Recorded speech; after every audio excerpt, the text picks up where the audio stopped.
Magandang araw, narito ang latest update natin hinggil sa bagyong si Opong at sa pinag-ibayo nitong habagat. Patuloy ang kumikilos papalapit ng ating bansa. Sa ngayon po, patungo dito sa may bandang Eastern Visayas area ang bagyong si Opong. At kanina nga alas 4 ng hapon, ito ay tinatayang nasa layong 195 kilometers silangan-hilagang silangan ng Giwan Eastern Samar o sa layong 225 kilometers silangan ng Borongan City, Eastern Samar.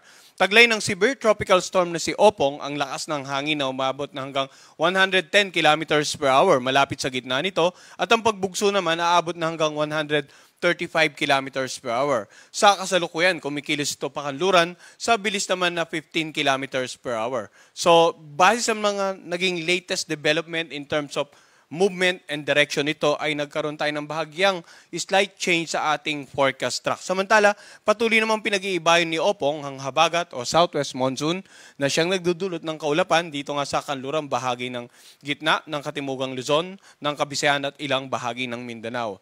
So sa ngayon, tingnan po muna natin, i-focus natin ano nga ba inasa nating pagkilos ni Opong in the next 3 to 4 days. Or rather, magsimula po muna tayo sa mga lugar na may wind signal. So ngayon po, meron na tayong nakataas na Tropical Cyclone Wind Signal number 3 dito nga sa may Sorsogon, sa northern portion ng Masbate, kasama nga yung Ticao at Burias Island, dito sa may bandang buong northern Samar, sa northern portion ng eastern Samar, at saka sa northern portion ng Samar. Samantala, yung mga lugar naman na naka-highlight ng yellow, ito po yung mga lugar na may Tropical Cyclone Wind Signal number 2. Dito nga sa may bandang eastern portion ng Batangas, sa southern portion ng Quezon, sa Camarines Norte at Camarines Sur, sa Albay, sa Catanduanes, sa natitirang bahagi ng Masbate, sa Marinduque, sa Romblon, sa Oriental Mindoro, ganun din sa central portion ng Eastern Samar, central portion ng Samar, sa Biliran, at sa northwestern portion ng Leyte.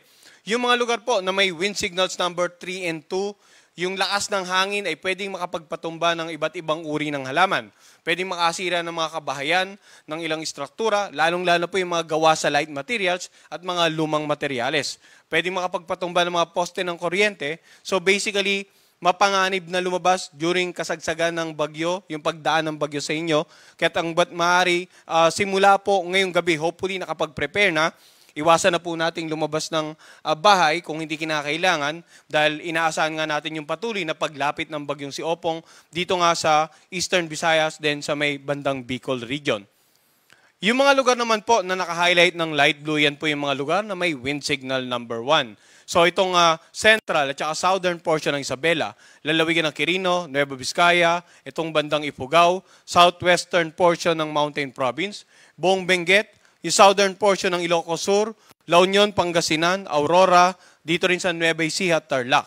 Wind signal number 1 din po, nakataas dito sa may bandang Zambales, Bataan, Pampanga, Bulacan, dito sa Metro Manila, Rizal, sa Cavite, sa natitirang bahagi ng Batangas, sa Laguna, sa natitirang bahagi po ng Quezon, dito sa Occidental Mindoro, dito sa may bandang Cuyo Island at Calamian Island. Wind signal din po sa ilang bahagi ng Visayas, particular na sa natitirang bahagi ng Eastern Samar, natitirang bahagi ng Samar at sa natitirang bahagi ng Leyte, sa buong southern Leyte. Sa northern portion naman ng Cebu, kasama ang Camotes at Bantayan Island. Northern portion ng Negros Occidental, northern portion ng Iloilo, sa Capiz, sa Aklan, at sa northern portion ng Antique. Wind signal number 1 din po dito sa may bandang Mindanao area, in particular sa Siargao Island at Bukas Grande at Dinagat Island. Sa mga lugar naman na may wind signal number 1, asahan po ang katamtaman hanggang sa malakas na hangin, katamtaman hanggang sa maalong karagatan, at inaasahan nga na posibleng magdulot ito ng minimal to minor damages sa inyong mga kabahayan sa ilang uri ng pananim. So generally, ang wind signal po ay babala patungkol sa lakas ng hangin na pwedeng maranasan sa inyong lugar. At dahil nga patuloy ang paglapit ng bagyong si Opong sa kalupaan ng ating bansa, in particular, pinakamalapit siya ngayong araw sa Eastern Visayas at sa may bandang southern part ng Bicol region, kaya mas mataas yung wind signal dito, mas malakas na hangin. And asahan po natin sa patuloy na paglapit ng bagyo, posible pang madagdagan, ang mga lugar na may wind signals number 3, wind signals number 2, at pwede ring lumawak pa yung mga lugar na may wind signals number 1.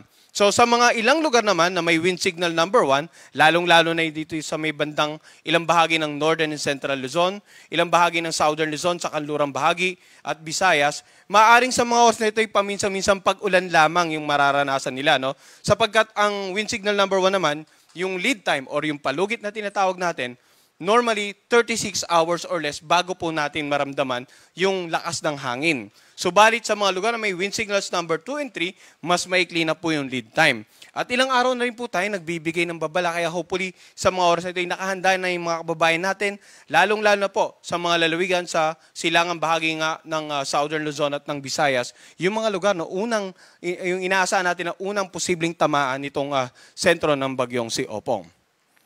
Ano naman inaasahang pagkilos, no?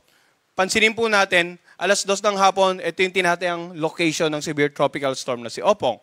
Ngayon, hindi po natin isinasantabi ang posibilidad na posible pa itong umabot sa typhoon category bago lumapit or mag-landfall dito nga sa either the Northern Samar or Eastern Samar areas bukas ng madaling araw, 2:00 ng madaling araw. So, dapat maging handa po yung mga kababayan natin dito sa Northern and Eastern Samar area for the possible landfall. Pagkatapos po niyan, posibleng tumbukin itong Sorsogon, and then southern portion ng Quezon, southern portion ng Marinduque, at saka itong northern part ng Mindoro provinces. So, ang pinakikita ko po, yung tinuturo nating dadaanan ng linyang ito, yan yung center track, yung pagkilos ng sentro lamang. No? Pero pansinin din po natin yung tinatawag na area of probability. Yung area of probability, nagpapakita po ng iba pang posibilidad na maging aktual na pagkilos ng bagyo bukod pa dito sa center track na kinokonekta nga po ng mga linyang ito. So, tingnan natin yung inaasahan natin possible landfall mamayang or bukas ng 2:00 ng madaling araw. Binanggit ko, kailangan maging handa ang Northern at Eastern Samar. Isang posibilidad ay pwedeng mas mababa pang maging track at tumama siya dito sa Eastern Samar. Or, maging bahagyang pahilaga ang kilos at either tumama sa Catanduanes o dito sa Camarines Sur. So generally, kung pagbabasihan po natin ang ating forecast track at area probability, dapat maging handa sa potential landfall scenario ang mga lalawigan ng Catanduanes, Camarines Sur, Albay, Sorsogon, Northern at saka Eastern Samar. And then sa pagtawid po, makikita natin yung with reference to the center, dapat maging handa ang nakararaming bahagi ng Southern Luzon, ilang bahagi ng Visayas, and possibly itong Metro Manila. Magbibigay po tayo ng update, titingnan natin kung bahagya pang maging pakanluran ng kilos ng bagyo in the next 6 hours, then malaki rin ang tsansa na bahagyang bumaba pa yung magiging forecast track natin. Kaya antabayanan po nila yung 3-hourly tropical cyclone bulletin hinggil nga sa bagyong si Opong. Mapapansin naman natin na sa Sabado ng madaling araw ay posibleng nakalagpas na ito ng landmass ng ating bansa. And then sa darating na Sabado ng hapon, halos na nandito na sa northwestern boundary.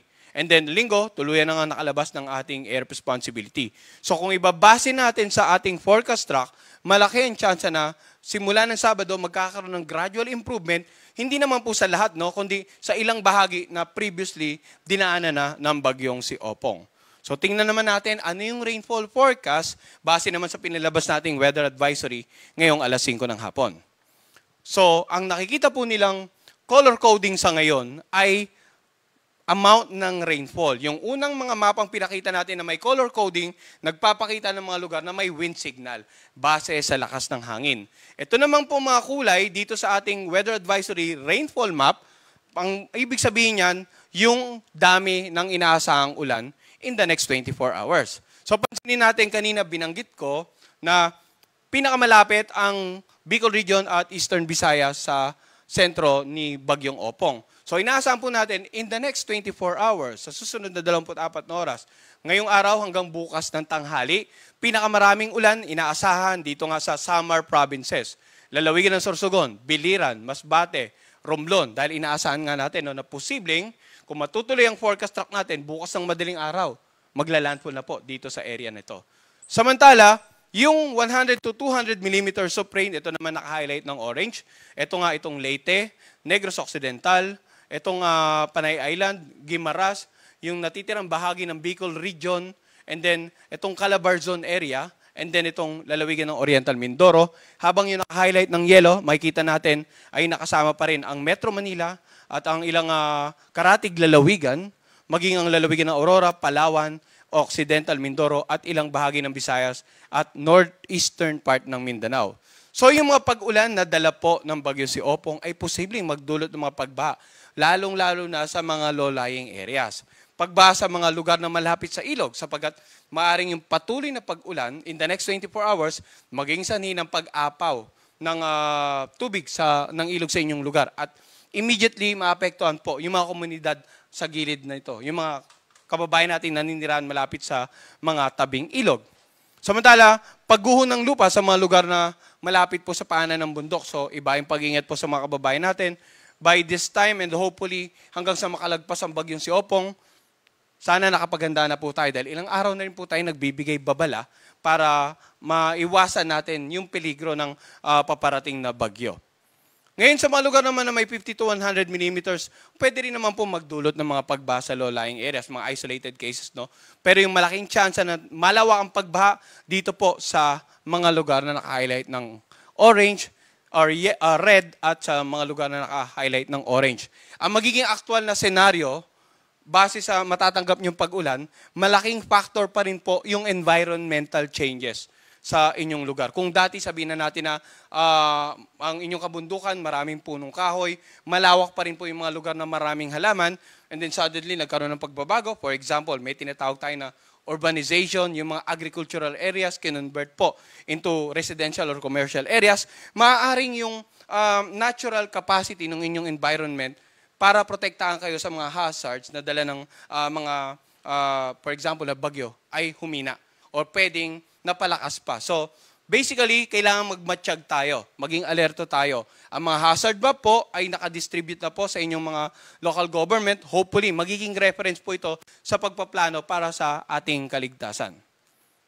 Samantala, ang pag-ulan naman inaasahan natin simula bukas ng makapananghali hanggang Sabado ng makapananghali. Mapapansin natin, no, mula dito sa silangang bahagi, yung kulay pula, yung pinakamaraming pag-ulan, napunta naman dito sa kanlurang bahagi. Sapagkat by this time, inaasahan natin na posibleng nga nandito na yung sentro or offshore na, nandito na sa may bandang West Philippine Sea, yung tinatayang sentro ng bagyong si Opong. So, generally, yung matataas na pag-ulan, Mindoro provinces, Batangas, Marinduque. 100 to 200 millimeters of rain naman sa Cavite, Bataan, Rizal, Laguna at Quezon, habang dito rin sa Aklan at Antique, and then sa lalawigan ng Romblon, and then Bataan nga sa Central Luzon, and then 50 to 100 millimeters naman sa Zambales, Pampanga, Bulacan, Rizal, Metro Manila, Camarines Provinces, Masbate, Capiz, Iloilo, and Palawan. So, sa mga nabanggit nating lalawigan in the next 24 to 48 hours, ay pwedeng madagdagan pa yung mga lugar na may pinakamaraming inaasahang pag-ulan. Kaya i-monitor din po natin yung weather advisory or yung babala patungkol sa pag-ulan na dala nga ng bagyong si Opong at nitong pinag-ibayong habagat in the next 24 to 48 hours. Makikita naman natin, isang epekto rin ng paparating na bagyo ay yung magiging maalon hanggang sa napakalong mga karagatan. Kanina sa ating forecast track, ang projection, ang critical is simula ngayong gabi hanggang tomorrow afternoon, yung pagtawid. So makikita natin sa ngayon, dumami na po yung mga bahaging karagatan na inaasahan nating magiging maalon hanggang sa napakaalon. No? Sa mga nauna nating presentation, nakakonsentrate lang sa Eastern Visayas. Pero sa mga presentations natin ngayong araw, mapapansin nyo po, nadagdag na rin po yung mga bahaging karagatan ng Bicol Region. Sa Albay, Sorsogon, Catanduanes, maging dito sa may bandang Northern at saka Eastern Samar, sa ilang bahagi ng Southern Luzon, Marinduque, Romblon, Camarines Provinces, Masbate, Biliran, yung coast ng Southern Quezon, Northern coast ng Aklan, Northern coast ng Capiz, Iloilo, at Northern coast ng Leyte. So dito po sa mga lugar na to, hanggat maaari, wag nung pong papalaot ang anumang uri ng sakyang pandagat. Hayaan na po nating lumagpas muna yung bagyo bago tayo mag-resume ng ating pangingisda. For example, or any other businesses. Samantala, ang gale warning natin, gaya ng wind signal, gaya rin po ng rainfall forecast, maaaring mas maging malawak pa po yung bahaging karagatan habang patuloy ang kumikilos palapit ng ating bansa. Kaya magantabay din po at manatiling updated sa gale warning na ipinapalabas naman tuwing alas 5 ng hapon at alas 5 ng umaga the following day. Nandiyan pa rin po yung banta ng storm surge o daluyong o yung matataas na pag-aalong hahampas sa mga coastal areas dahil sa papalapit na bagyo. So, in the next 24 hours, ang projection natin, more than 3 meters ang taas ng mga daluyong pwedeng humampas sa mga coastal areas dito nga sa may bandang Catanduanes, eastern coast ng Albay at sa northern Samar. Ang taas naman ng pag-alon sa eastern coast ng Quezon, Camarines Norte, Camarines Sur, natirang bahagi ng Albay at eastern coast ng Sorsogon, posibleng umabot ng 2.1 hanggang 3 meters. Samantala yung mga lugar, bahagi coastal areas na naka-highlight ng yellow, yan naman po 1 to 2 meters. At maaaring maging mas malawak pa yung mga lugar na may mas mataas na daluyong sa mga susunod po nating storm surge warning. So, mga bagay na dapat nating antabayanan ng update. Unang-una, yung Tropical Cyclone Bulletin, yung babala ukol sa papalapit na bagyong si Opong. Yung weather advisory, babala ng mga pag-ulan na dala ng bagyong si Opong at ng pinag-ibayang habagat. Yung gale warning natin, babala para sa mga alon hanggang sa napakaalong mga karagatan. At itong storm surge warning naman natin, babala para sa mga posibleng daluyong o matataas na pag-along, posibleng humampas dito nga sa mga coastal areas na dadaanan ng bagyo. Samantala, yung pinag-ibayong habagat, no, hindi lamang yung bagyong magdudulot ng malakas na hangin. Ang pinag-ibayong habagat po, pwede rin magdulot ng paminsan-minsang pagbugso ng hangin. Ngayong araw, sa buong Ilocos Region, Cagayan Valley, Palawan, sa buong Visayas, ganun din sa Zamboanga del Norte, Misamis Occidental at Oriental, Camiguin, Caraga Region at Davao Region. Bukas naman, mga occasional na pagbugso ng hangin, Ilocos Region, Cordillera Administrative Region, Cagayan Valley, sa Palawan, buong Visayas, Zamboanga del Norte, Misamis Occidental at Oriental, sa Camiguin, sa Caraga Region at Davao Region. Sa Sabado naman, paminsan-minsang pagbugso ng hangin sa buong Luzon at Western Visayas.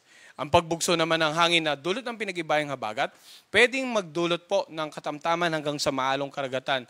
Dito nga sa mga areas na nabanggit natin, kaya't iba yung pag-iingat po sa mga kababayan nating papalaot sa mga bahaging karagatan, itong mga lugar na nakalista.